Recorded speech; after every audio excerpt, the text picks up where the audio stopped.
Thank you very much for having me here. Everybody knows we've been living through a crazy election year. Real events seem like the rehearsals for Saturday Night Live. Only an outbreak of insanity would seem to account for the unprecedented fact that this year a political outsider managed to win a major party nomination. To the people who are used to influencing our choice of leaders, to the wealthy people who give money and the commentators who give reasons why, it all seems like a bad dream. Donors don't want to find out how and why we got here. They just want to move on. Come November 9th, they hope everyone else will go back to business as usual. But it is just this heedlessness, this temptation to ignore difficult realities indulged in by our most influential citizens that got us where we are today. A lot of successful people are too proud to admit it, since it seems to put their success in question. But the truth is, no matter how crazy this election seems, it is less crazy than the condition of our country. Just look at the generation that supplies most of our leaders. The baby boomers are entering retirement in a state of actuarial bankruptcy. 64% of those over the age of 55 have less than a year's worth of savings to their name. That is a problem, especially when this is the only country where you have to pay up to 10 times as much for simple medicines as you would pay anywhere else. America's overpriced healthcare system might help subsidize the rest of the world, but that doesn't help the Americans who can't afford it, and they've started to notice.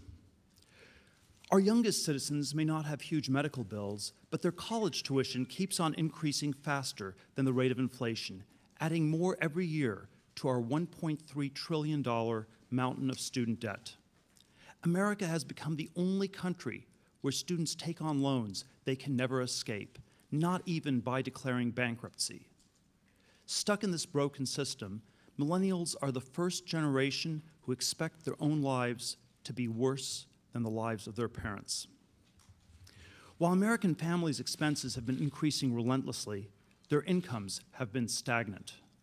In real dollars, the median household makes less money today than it made 17 years ago.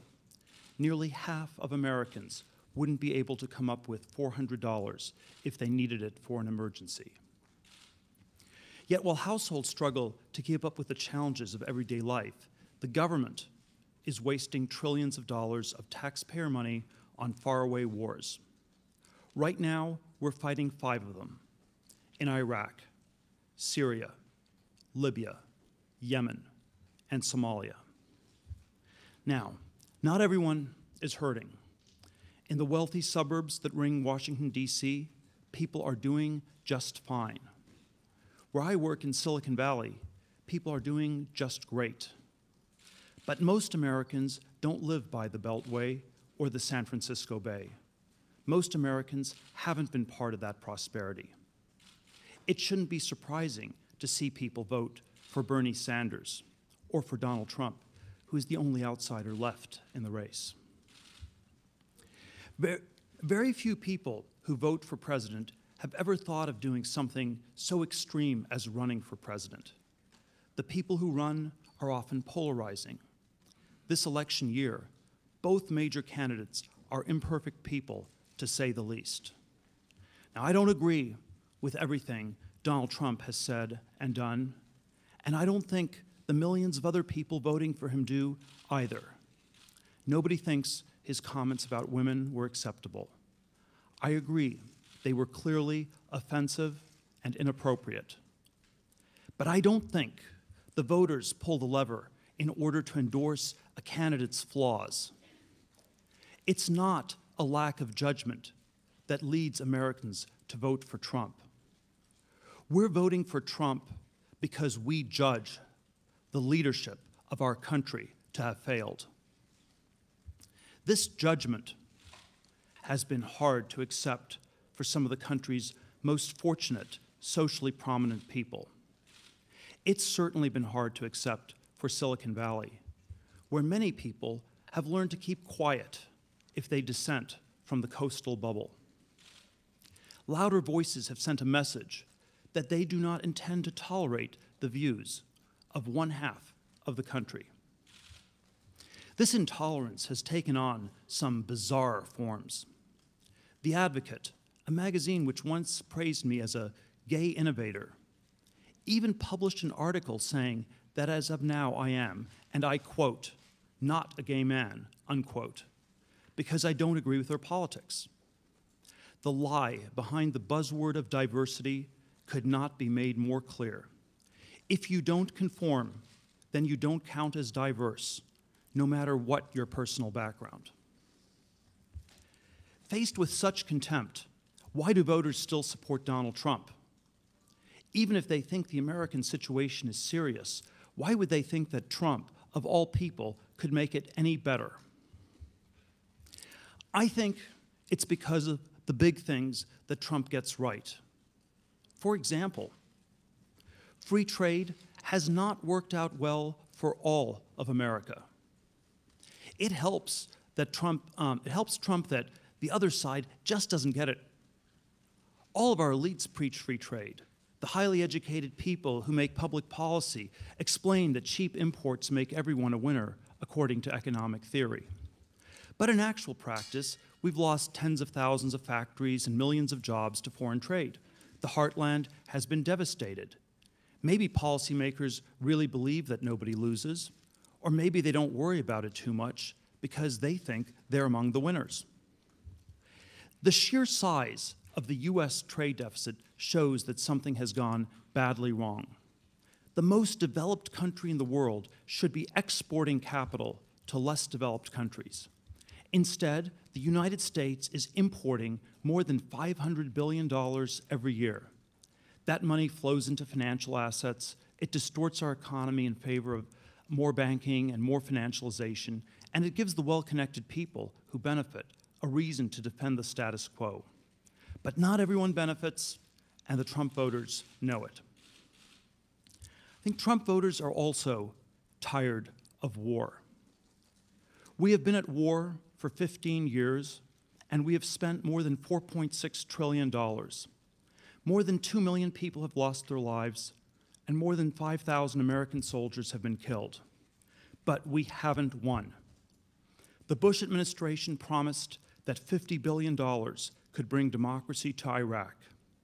Instead, we've squandered 40 times as much to bring about chaos. Yet even after these bipartisan failures, the Democratic Party is more hawkish today than at any time since it began the war in Vietnam. Harking back to the no-fly zone that Bill Clinton enforced over Iraq before Bush's failed war, now Hillary Clinton has called for a no-fly zone over Syria. Incredibly, that would be a mistake even more reckless than invading Iraq. Since most of the planes flying over Syria today are Russian planes, Clinton's proposed course of action would do worse than involve us in a messy civil war. It would risk a direct nuclear conflict. What explains this eagerness to escalate a dangerous situation? How can Hillary Clinton be so wildly over-optimistic about the outcome of war? I would suggest that it comes from a lot of practice. For a long time, our elites have been in the habit of denying difficult realities. That's how bubbles form. Whenever there is a hard problem, but people want to believe in an easy solution, they will be tempted to deny reality and inflate a bubble. Something about the experience of the baby boomers, whose lives have been so much easier than their parents' or their children's, has led them to buy into bubbles again and again. The trade bubble says everyone's a winner. The war bubble says victory is just around the corner. But these over-optimistic stories simply haven't been true, and voters are tired of being lied to. It was both insane and somehow inevitable that DC insiders expected this election to be a rerun between the two political dynasties who led us through the two most gigantic financial bubbles of our time. President George W. Bush presided over the inflation of a housing bubble so big that its collapse is still causing economic stagnation today. But what's strangely forgotten is that last decade's housing bubble was just an attempt to make up for the gains that had been lost in the decade before that. In the 1990s, President Bill Clinton presided over an enormous stock market bubble and a devastating crash in 2000, just as his second term was coming to an end. That's how long the same people have been pursuing the same disastrous policies. Now that someone different is in the running, someone who rejects the false, reassuring stories that tell us everything is fine, his larger-than-life persona attracts a lot of attention. Nobody would suggest that Donald Trump is a humble man. But the big things he's right about amount to a much-needed dose of humility in our politics. Very unusually for a presidential candidate, he has questioned the core concept of American exceptionalism. He doesn't think the force of optimism alone can change reality without hard work. Just as much as it's about making America great, Trump's agenda is about making America a normal country. A normal country doesn't have a $500 billion trade deficit. A normal country doesn't fight 5 simultaneous undeclared wars. In a normal country, the government actually does its job. And today it's important to recognize that the government has a job to do. Voters are tired of hearing conservative politicians say that government never works. They know the government wasn't always this broken. The Manhattan Project, the interstate highway system, the Apollo program, whatever you think of these ventures, you cannot doubt the competence of the government that got them done. But we have fallen very far from that standard. We cannot let free market ideology serve as an excuse for decline. No matter what happens in this election, what Trump represents isn't crazy and it's not going away. He points toward a new Republican Party beyond the dogmas of Reaganism. He points even beyond the remaking of one party to a new American politics that overcomes denial, rejects bubble thinking, and reckons with reality.